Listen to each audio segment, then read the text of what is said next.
Welcome back to Boom and Bust. I'm here with our guests from the Better Business Bureau, Kristen Matthews, Simone Lis, and Jessie St-Cyr, talking about online scams. Simone, coming back to you, you mentioned online purchases. Are there any segments of online purchases that seem to be more susceptible to fraud based on your research? We do know that items of high demand are often really good opportunities for scam artists to catch your attention. Shoes, jewelry, anything that has limited supply, that's something that you want. And so you might start looking in places where you think you're going to get a better deal. You aim, you click, you buy, and then you find out it's not what you got.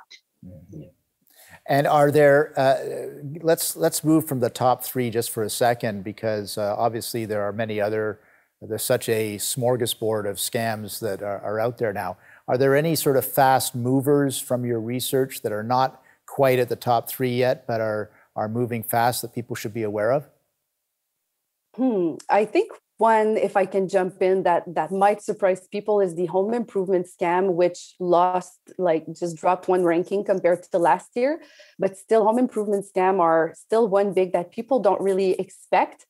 So if you're going to hire someone to do renovation in your home, always do a lot of research as well. And another trick that seems maybe intense, but is to ask for a picture ID, because there was a man arrested actually in Ontario in the past few months that was operating businesses under different names, under different aliases. And a woman from Ontario actually lost over $160,000 to this man, and he left her house completely undone. So you really need to do your due diligence, even in home improvement, when hiring a contractor.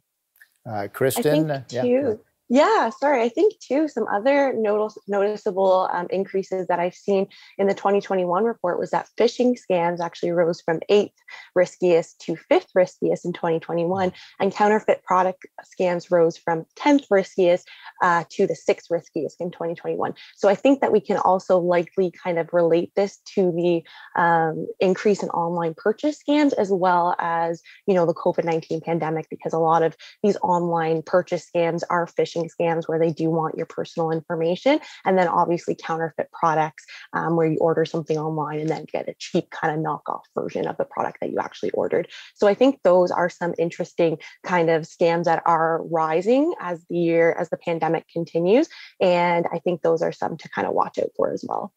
That's a really good point. And there's obviously a balance that has to be struck by every consumer about the ease of purchase, how easy it is online to get what you want, versus displaying all your personal information. Is there good advice on what the balance is on that?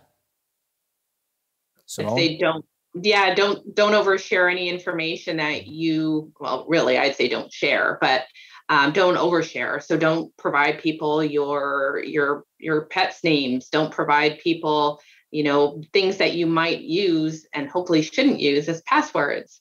Don't tell people when you're going out of town. I mean, why give that kind of information? And honestly, I don't know if I would open my personal life on social media up to strangers I don't know. Mm-hmm. And sorry, Kristen, you were going to say something?